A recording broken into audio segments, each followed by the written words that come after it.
ክመጽእ ከለኹ መሓዛና እያ ብጣዕሚ ኢና ንፈልጥ ብዙሕ ግዜ እውን ሓሊፍና ኢና መዚጠት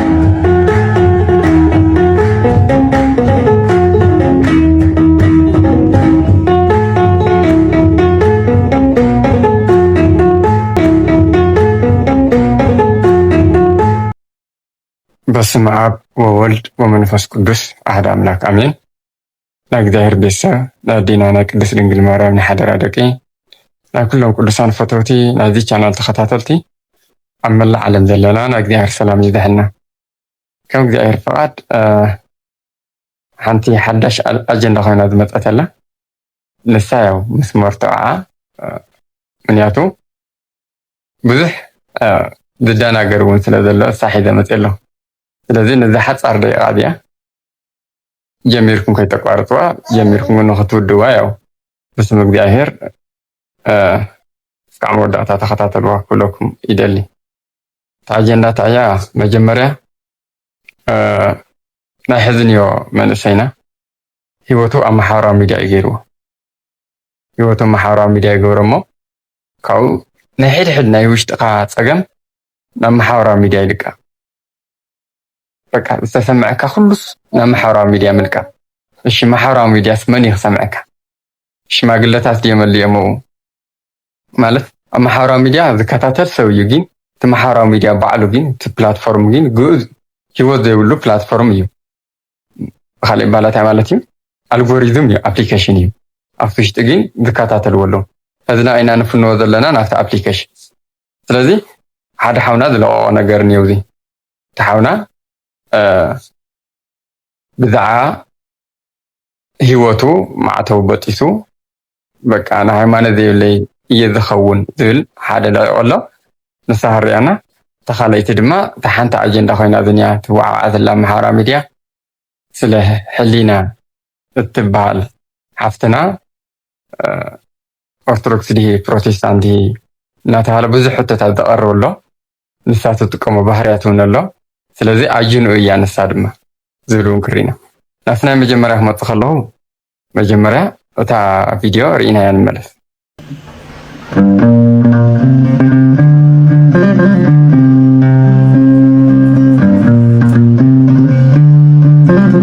ከዚህ በኋላ የማደርገውን ነገር ኃላፊነት ወስጄ ነው የማደርገው። የማንንም ሃይማኖት መንካት አልፈልግም። የየትኛውም ሃይማኖት ተከታይ አይደለሁም። የምታውቁኝ ሰዎች ሃይማኖታችሁን አልነካሁም። የምንም አይነት ሃይማኖት ተከታይ መሆን አልፈልግም። መብቴ ነው። የምታውቁኝ ጓደኞቼ፣ የምታውቁኝ ዘመዶቼ ምናምን ሞቶ እንደተቀበረ ሰው መቁጠር ትችላላችሁ። አንድ ይሄ ነው። ሌላው እኔ በክብር ከሃይማኖት ስለይ በክብር እጅ ላይ ያሉ ነገሮችን ይሄው አንድ ስዕል አድኖ ይሄን ስዕል አድኖ በክብር ለቤተ ክርስቲያን እመልሳለሁ። አንድ ሌላ ይሄ ጽሑፍ ነው። በልዑል መጠጊያ የሚኖር ሁሉ በልዑል መጠጊያ የሚኖር ሁሉ በእሱ ጥላ ውስጥ ያድራል የሚል መዝሙር ብሎ የተጻፈ እንትን ነው። እሱንም ለቤተ ክርስቲያን አስረክባለሁ። ከዛ ይሄ ቤቴ ላይ ለብዙ ጊዜ የነበረ ነገር ነው። ይሄንም ለቤተ ክርስቲያን መልሼ አስረክባለሁ። ከዛ ይሄ የልመናዬን ቃል ሰምቶኛልና እግዚአብሔር ይመስገን። በተለይ ይሄ ለኔ ምንም ነው። ይሄ ቃል በተለይ ለኔ ከምንም በምንም ሂሳብ ሊያጽናናኝ የማይችል ቃል ነው። ምክንያቱም እኔ ለዘመናት በብቸኝነት እየለፋሁ እየጣርኩ እየሰራሁ አግዘኝ ብዬ ለምኜዋለሁ። ጭራሹኑ ሊያግዘኝ ፈቃደኛ አይደለም። እኔ የማንንም ሃይማኖት ይህ የምታዩትን ስነ ምስል ስዕል አድኖ ጥቅሶችን አልቀድም፣ ምንም አላረግም። ለቤተ ክርስቲያን እመልሳለሁ። ሃይማኖትን የምትከተሉ ሰዎችን አከብራለሁ።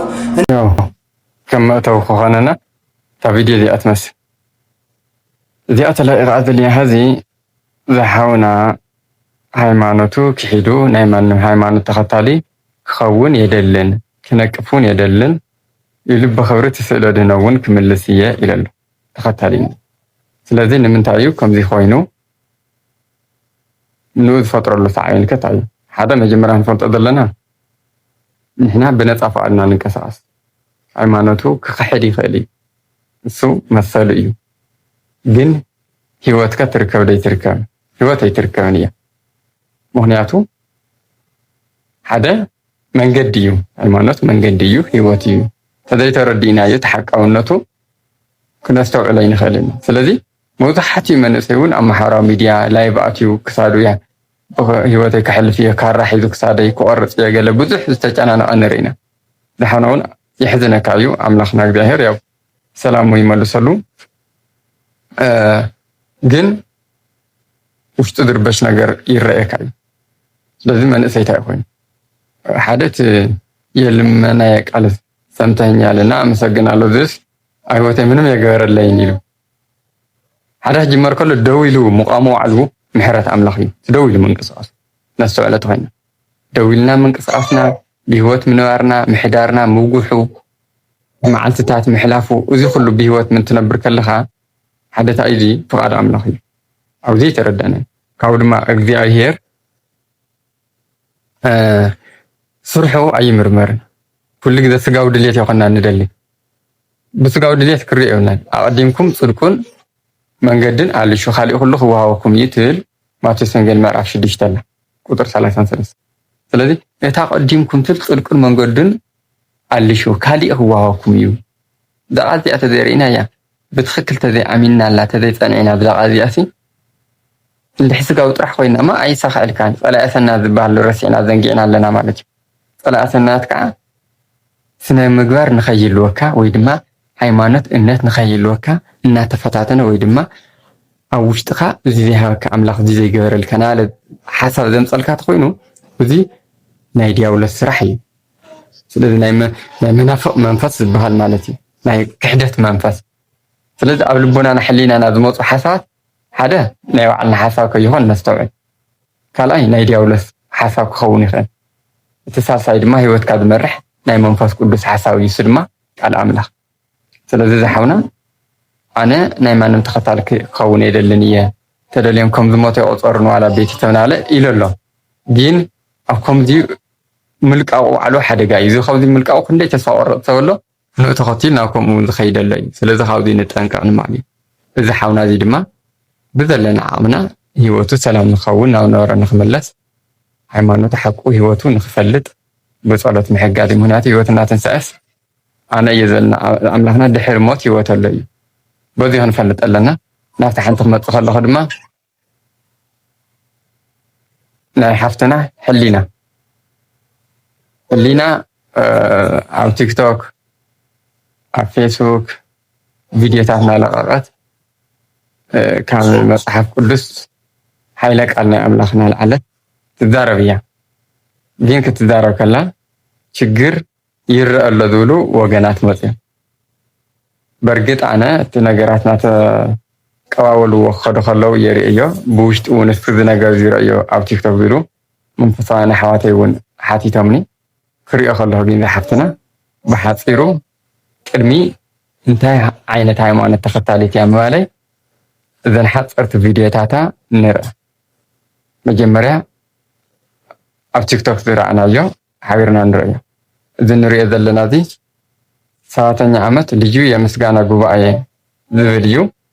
የረዳን ጌታ ይመስገን ይብል እንተሪእናዮም እዚኣቶም እንታይ እዮም ፕሮቴስታንት እዮም ተሃድሶ ፕሮቴስታንት ስለዚ ናቶም እንታይ ጌራቶም እያ ሪፖስት ጌራተን እያ ሸር ጌራቶ ኣብ ቲክቶክ ንሪኦ ታሕቲ ውዳሴ ኢየሱስ ቃል ኣዋዲ ወልቂጤ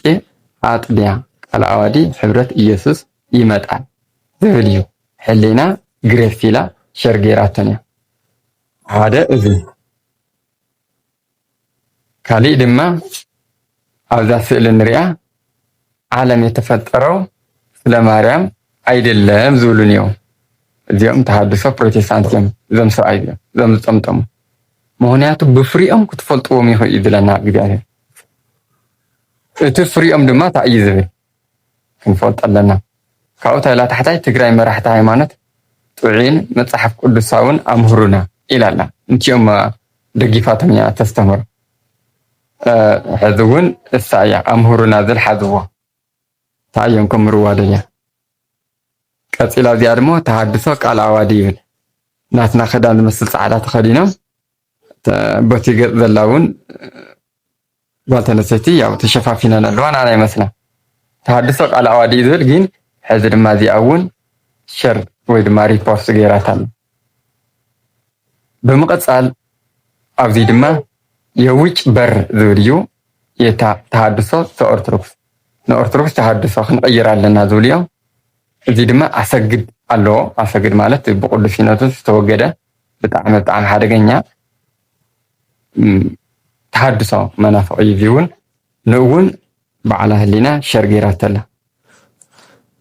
بمقصال وزي دما يسوس كريستوس تلك أعزل دماري عشان في جمدا أعزل بروتستانتي سون شرقيرات الله أوزيون يعني زي ما كان ذي فترة ذي كل خليط أمتي مملاتنا نحن المسلوب جين ذي أتم إنه على سجيو تباليوم اليوم بتعامل تحدثوا يوم أمتي مملنا أنا المسلم ذا تالو اليوم ذي شهود يوم ذي أتم شرقيراتهم الله أو ذي دما ذنيا فيديو نرأيه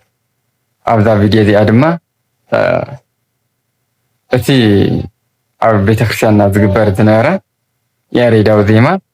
أو على تصحيفه ذر فيديو يو أو فيديو ذي دما بذي يا ريدا وي وب كريستوسن يمنا نقصبت جزية يمتع يعلانيو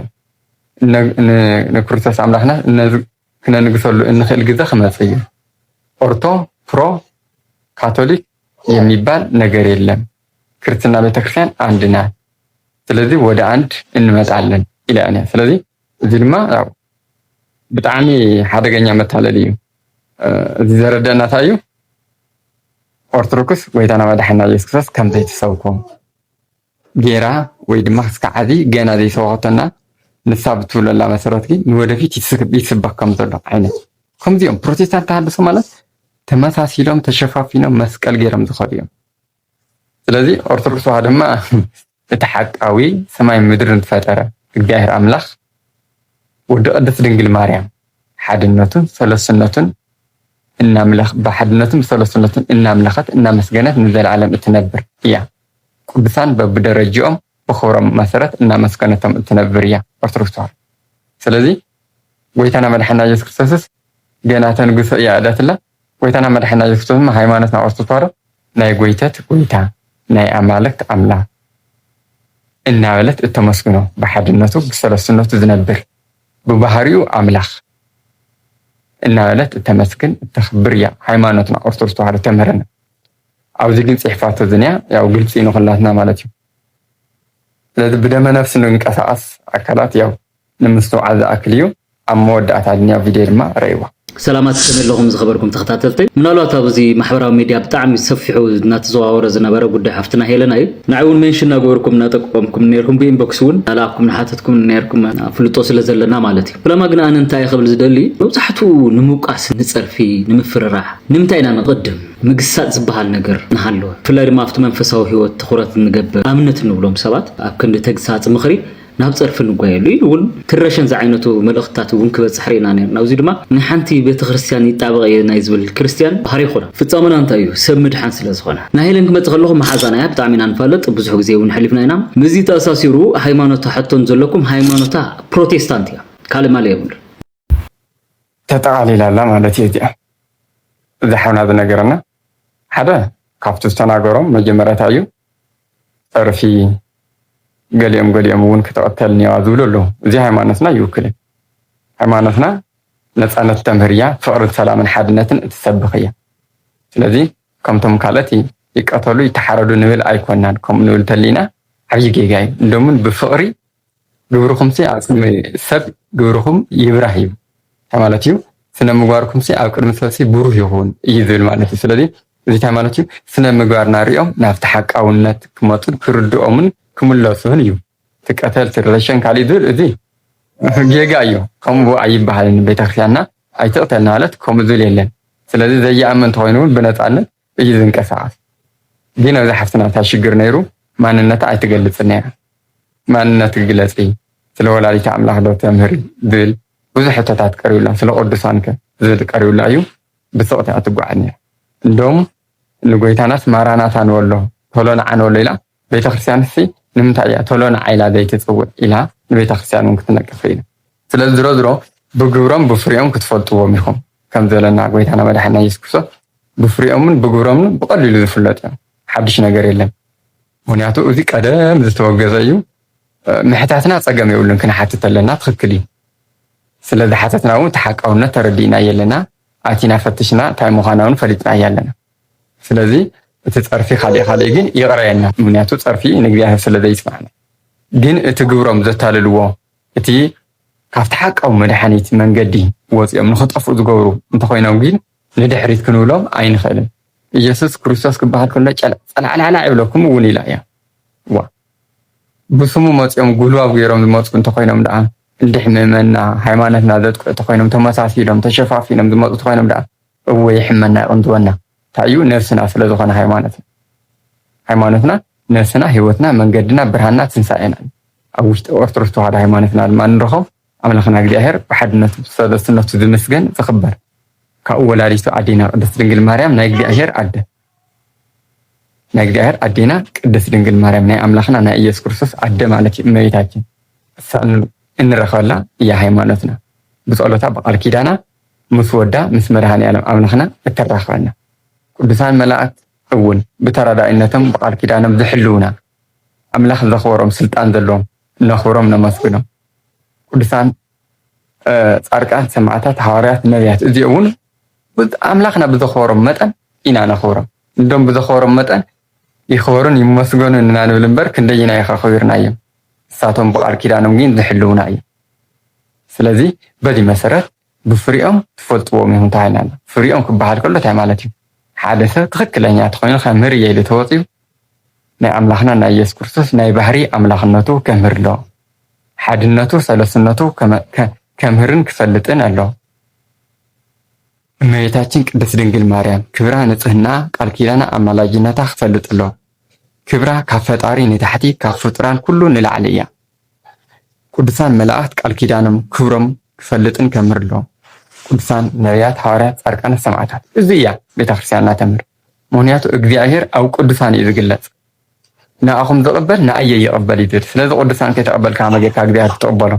እዚ ክንብል ከለና ግን ነምልኾም ኣለና ማለት ይኾነን ባዕሉ እቶ ኢዳ ሒዛቶ ዝንያ መፅሓፍ ቅዱስ እኳሲ መን የምፅኢላ ማቴዎስ ወንጌል ተለስ ሉቃስ ወንጌል ተለስ ቅዱስ ሉቃስ ቅዱስ ማቴዎስ እዮም ፅሒፎም ኣውዲ የውፅሖም ገን እዩ ስለዚ ከመ ጌርካ ዘይመስል ንኦም ከየኽበርካ ሉቃስ ወንጌል ማቴዎስ ወንጌል ንጥቀመሉ ዘለና ግብረ ሃዋርያት ኩሉ ናይ ቅዱስ ጳውሎስ መልእኽቲ ካብ ዘፍጥረት ጀሚርና ሙሴ ዝፀሓፎም እዚ ኩሉ ክንብል ከለና ኣምላኽና ብቅዱሳኑ ገይሩ እዩ መፂና ንኦም ክነኽብሮም ከለና እተውኣቶም ዘሎ ሂወት ዝኾነ እግዚኣብሔር ኣምላኽና ኢና ነኽብር ዘለና ስለዚ በዕሉ ክሰማይ ጠቕሊሎም ፂ መፅሓፍን ክመንዎ የለና ብቶም ቅዱሳኑ ገይሩ እዩ ስለዚ ንቅዱሳን ምኽባር ማለት እቲ ኣብ ሂወቶም ዘሎ ንሳቶም ዘምህርዎ ድማ ንኡ ንክንፈልጥ እዮም ዘምህሩና ዘሎ ስለዚ ንኦም ምኽባር ማለት እግዚኣብሔር ኣምላኽና ንኽብር ዘለና ንኣቶም ዝፈጠረ ማለት እዩ እምበር ንስኻትኩም ኣምላኺኹም ፈጣሪኹም ኣይበልና ብፀጋ ዝሃቦም ፀጋ ብፀጋ ድማ ክብሪ ንህቦም ንኣቶም ናይ ኣምላኽና ግን ናይ ባህሪ ስለ ዝኾነ ናይ ኣምልኾት ወይ ድማ ናይ ባህሪ ምስጋናና ኣምልኾት ንህቦ ማለት እዩ ንቅዱሳን መላእክት ነቢያት ሃዋርያት ጻድቃን ሰማዕት ደናግል መነኮሳትን እመቤታችን ግን ናይ ፀጋ ክብሪ ምስጋናና ናይ ፀጋ ስግደት እውን ይስገዱ ካብዚ ወፃእ ዘምህርቲ ኮይኑ ኢየሱስ ተወለ ደጋጊሙ ክርስቶስ ተወለ ደጋጊሙ ማንነቱ ተዘይተረዲኡ ካሊእ ይሰውዲ ማለት ስለዚ በዚ መሰረት ክንርዳእ ኣለና እዚ ሓፍትና ንጠንቀቕ ተሸፋፊና ስለ ዝመፀት ወይ ብስጋዊ ነገር ርኢና ካሊእ ከይንስሓት ፕሮቴስታንት ተሃድሶ እያ ናይ ቃልኣዋዲ ናይ ፕሮቴስታንት ተኸታሊትን እያ ስለዚ ንምድንጋር ትገብሮ ነገር ድማ ክትቁጠበልዋ ምስ ትገብሮ ነገር ኩሉ ድማ ብዝኸኣልናዮ መልሲ ክንህብ ኣለና ማለት እዩ ትጋግዮ ተደናግሮ ዘላ ስለዚ ኣምላኽና እግዚኣብሔር ስለ ዝነበረና ፃንሒት ዝተኸበረን ተመስገነን ይኹን ብካሊእ ግዜ ብካሊእ ኣጀንዳ እስካብ ንራኸብ ኣምላኽና ብሰላም የፅንሐና ወስብሐት ለእግዚአብሔር ወለወላዲቱ ድንግል ወለመስቀሉ ክቡር ንዘለዓለም ኣሜን